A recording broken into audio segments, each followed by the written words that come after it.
territorio de Colorado. Sand Creek, 19 de noviembre de 1864. Con la primera luz del alba, el sonido de cascos rompió el silencio a orillas del arroyo Big Sandy. Cientos de soldados cargaron contra el pacífico campamento Cheyenne y Arapaho, donde ondeaban banderas blancas de rendición junto a la bandera estadounidense, símbolo de la protección prometida. En una tipi, una nina Cheyenne abrazaba la bandera de las estrellas y las franjas, susurrando las palabras que su padre le había dicho. «Esto te mantendrá a salvo». Segundos después, se desató el tiroteo. Los gritos se alzaron. El aire frío de la mañana se llenó de polvo, sangre e incredulidad. Muchos en la aldea creían estar bajo protección de los Estados Unidos.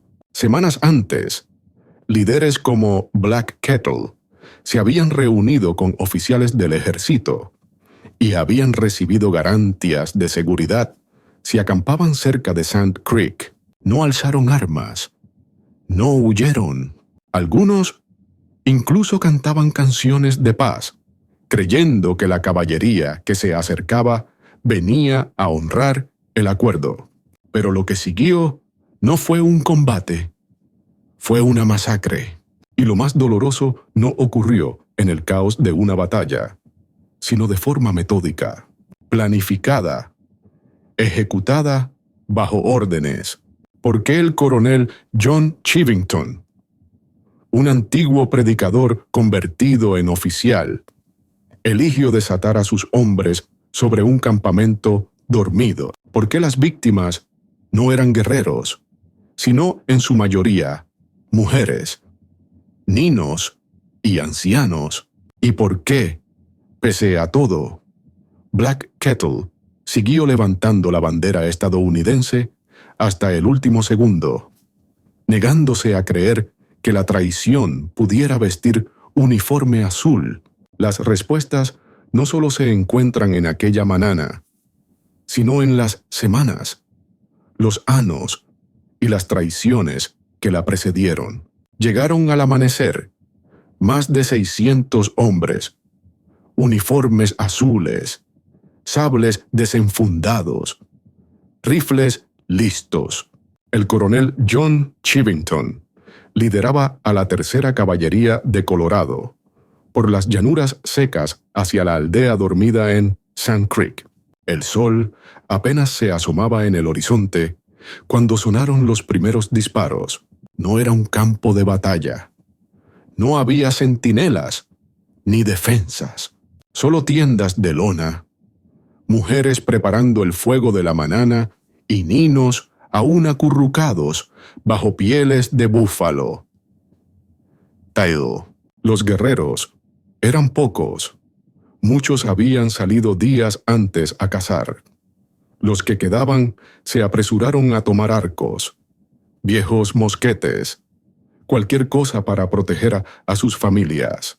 Black Kettle permanecía fuera de su tipi, sosteniendo un asta con la bandera estadounidense y un estandarte blanco. Creía que eso detendría el ataque, que los hombres de Chivington reconocerían los símbolos y recordarían las promesas. Pero la caballería no se detuvo. Avanzaron como una marea. Las primeras balas perforaron tiendas. Las mujeres gritaron. Los caballos huyeron. En minutos, el caos se extendió. El humo asfixiaba el campamento, mientras los soldados disparaban indiscriminadamente dentro de los tipis, persiguiendo a quienes huían hacia el lecho del arroyo, ejecutándolos uno a uno. Los soldados habían sido informados de que atacaban una fuerza hostil. Chivington, ansioso de gloria y promoción, presentó la aldea como un nido de saqueadores que amenazaban a los asentamientos blancos. Sin embargo, muchos en el campamento tenían documentos de paz, Algunos incluso portaban insignias entregadas por agentes del gobierno, identificándolos como amistosos.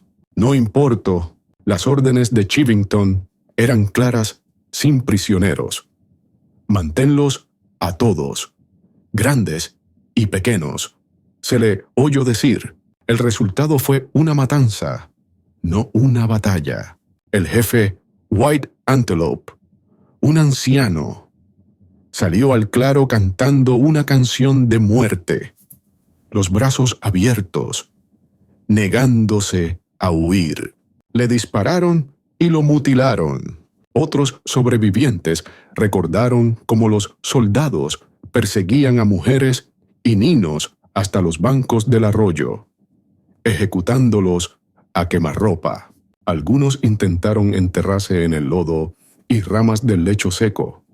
Pocos sobrevivieron. Otros vieron cómo sus seres queridos eran abatidos, escalpados, desmembrados. Incluso los no nacidos no fueron perdonados. Fue brutalidad bajo la bandera de la Unión. La masacre duró horas. Al mediodía, los disparos cesaron, pero no la violencia. Los soldados saquearon el campamento, incendiaron las tiendas y cometieron actos tan atroces que incluso otros oficiales testificaron horrorizados más tarde. Se tomaron partes de cuerpos como trofeos, pruebas de una victoria que luego exhibirían en Denver. Los muertos quedaron sin enterrar, el suelo empapado de sangre. Los sobrevivientes se arrastraron entre los arbustos, vagaron semidesnudos por las llanuras, rogando no ser encontrados. Y sin embargo, entre los propios hombres de Chivington, no todos estaban de acuerdo. El capitán Silas Soule, un oficial de la Unión que se negó a participar en el ataque, escribió después cartas detalladas describiendo lo que presenció.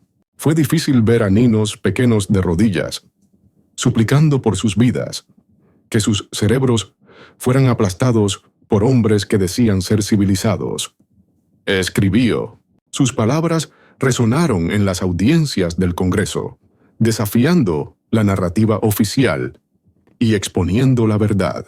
Aquella mañana, la aldea de Sand Creek dejó de existir.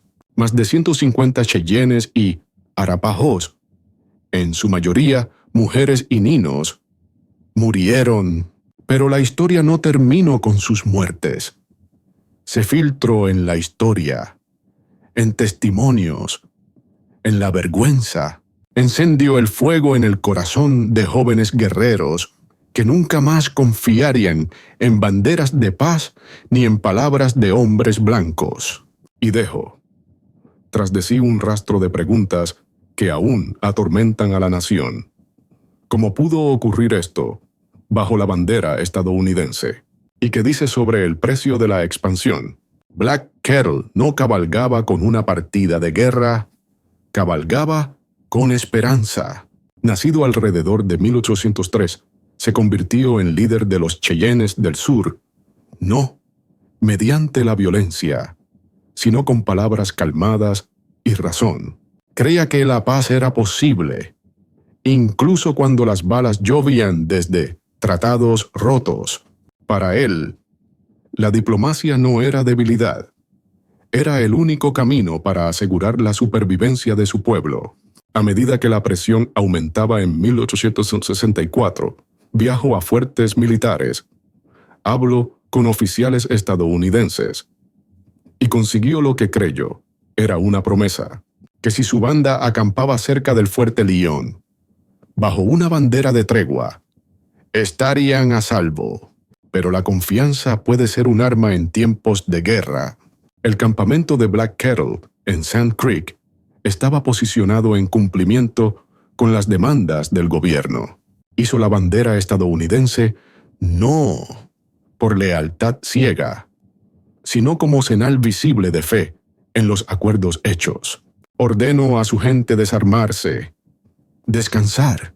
Cuando los soldados se acercaron aquella mañana, no reunió a sus guerreros, levanto la bandera. Incluso cuando comenzó el tiroteo, la sostuvo en alto, gritando que eran amigos.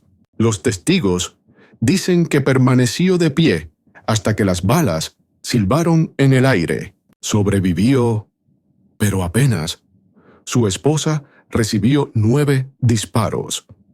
Muchos de los suyos yacían muertos en la arena. Y aún así, tras la masacre, Black Kettle no pidió guerra. Mientras la rabia hervía en las llanuras, mientras líderes más jóvenes como Roman Nose y Crazy Horse se preparaban para la resistencia abierta, Black Kettle siguió buscando la paz.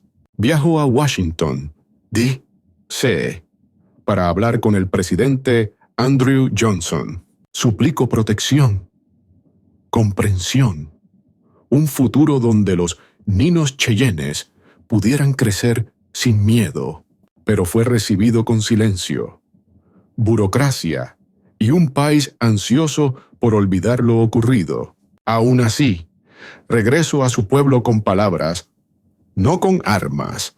Frente a Black Kettle se alzaba el coronel John Chivington, un hombre impulsado por la ambición y la ideología. Alguna vez predicador metodista y ferviente abolicionista, Chivington se había reinventado como cazador de indios.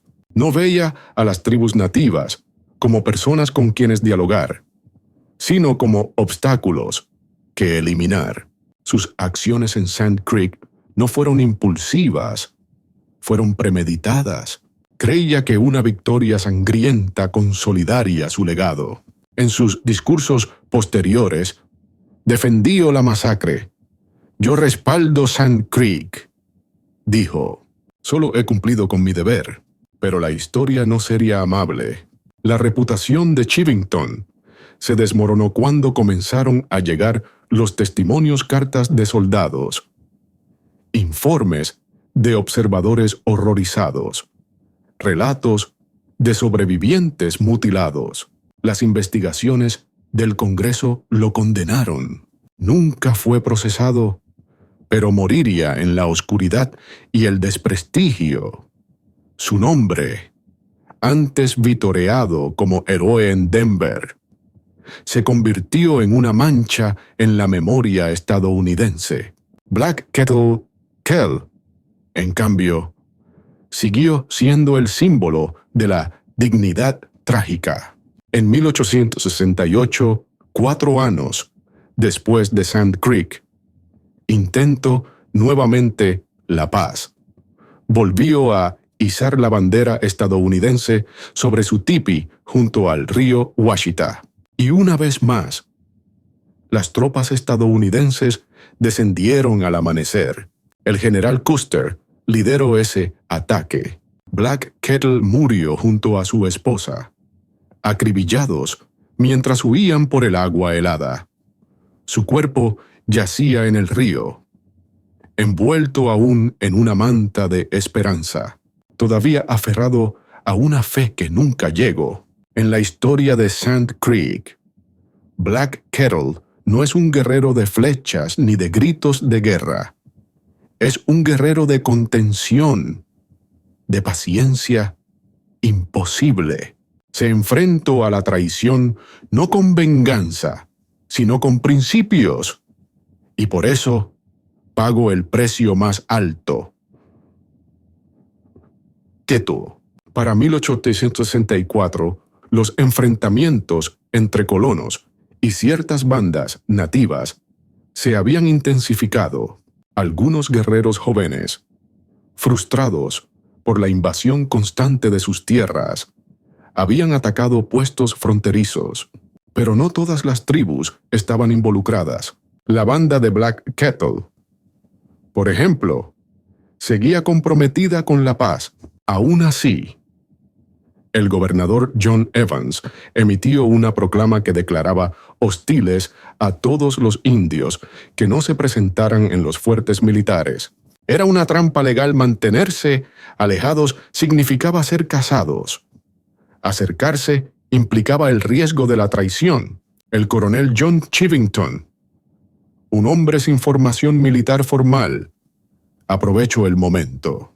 Conocido por su retórica incendiaria y profundo prejuicio, moldeo la opinión pública con frases como «el único indio bueno es un indio muerto».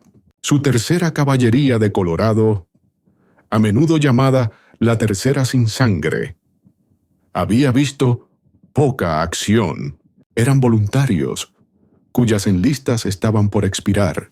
Chivington necesitaba una batalla, cualquiera, para justificar su existencia.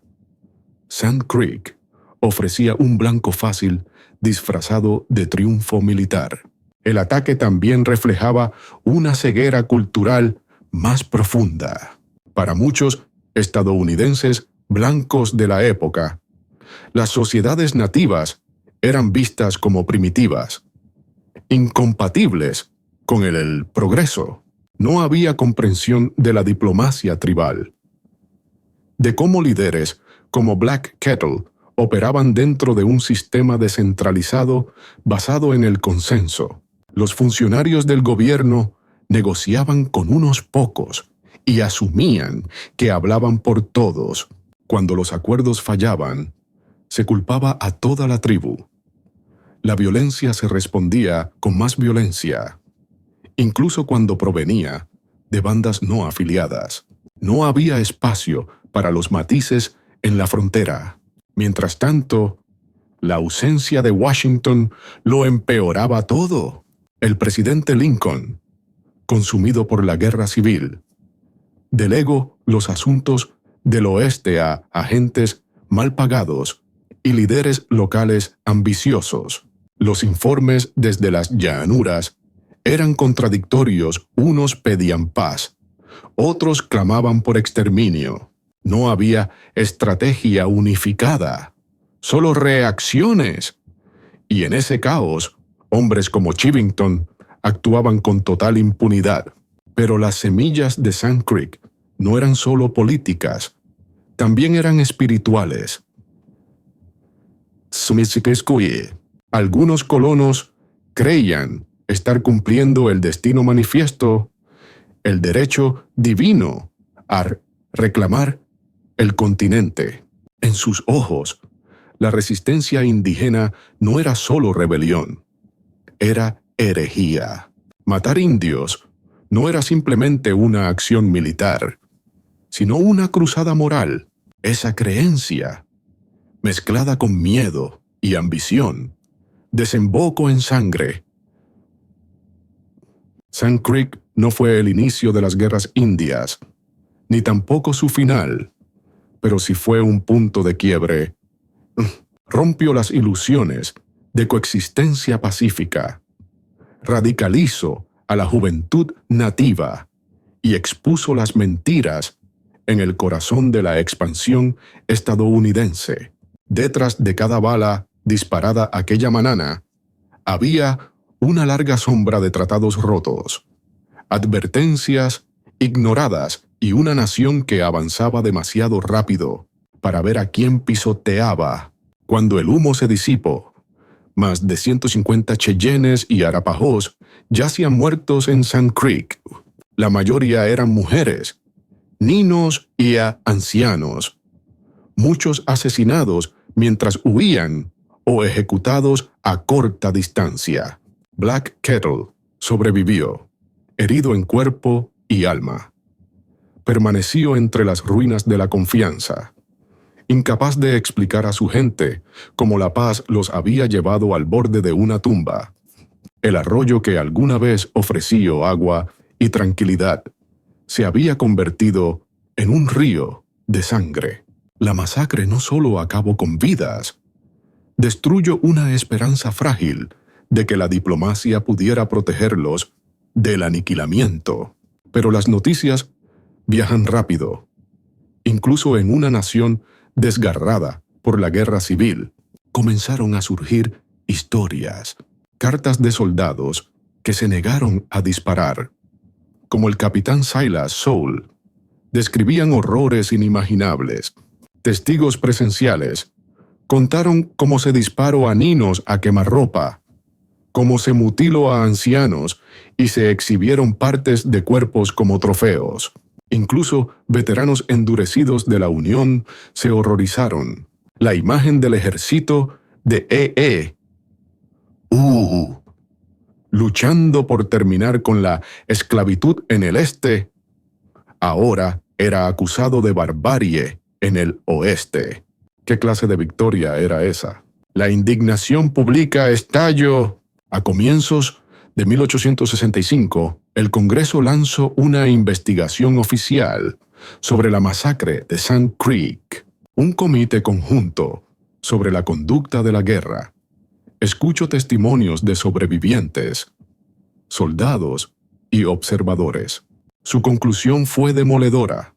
El ataque fue una matanza cobarde y a sangre fría. Chivington renunció antes de ser sometido a consejo de guerra. Nunca fue procesado penalmente, pero su nombre quedó manchado para siempre. Pasó sus últimos años vagando en la oscuridad, rechazado incluso por quienes alguna vez lo llamaron héroe. Para los Cheyennes y Arapajos, la justicia nunca llegó. Fueron desplazados, otra vez, de las tierras que conocían.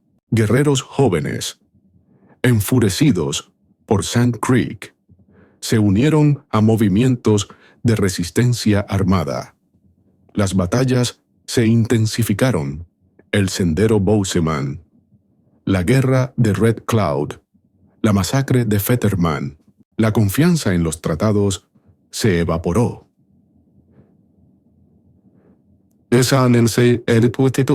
Black Kettle, aún aferrado a la paz, sería asesinado solo 4 años después a orillas del río Washita.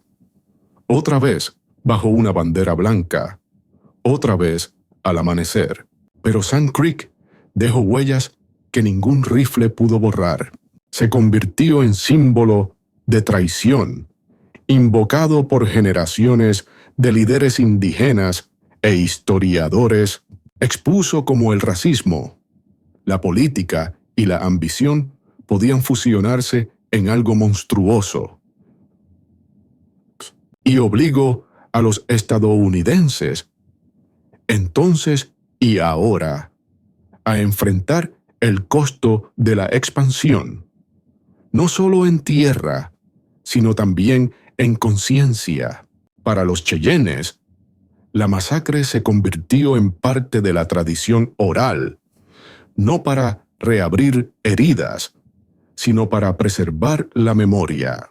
Los sobrevivientes la cargaron en silencio y en canción, en cicatrices y en relatos transmitidos. Para la América Blanca, fue una verdad incómoda, demasiado a menudo olvidada en los libros de texto, pero grabada en el suelo de Colorado, donde el Big Sandy aún fluye. La historia no ofrece redenciones fáciles. Ningún tratado revirtió la masacre. Ningún monumento restauró las vidas perdidas. Pero el recuerdo, honesto, sin adornos, se convirtió en una forma de justicia.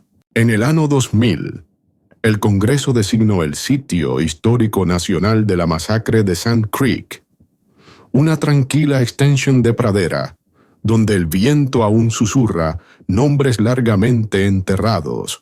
Es un lugar de duelo, pero también de confrontación. Y quizás ese sea el legado final de Sand Creek. No solo la tragedia de la traición, sino el poder perdurable de la verdad.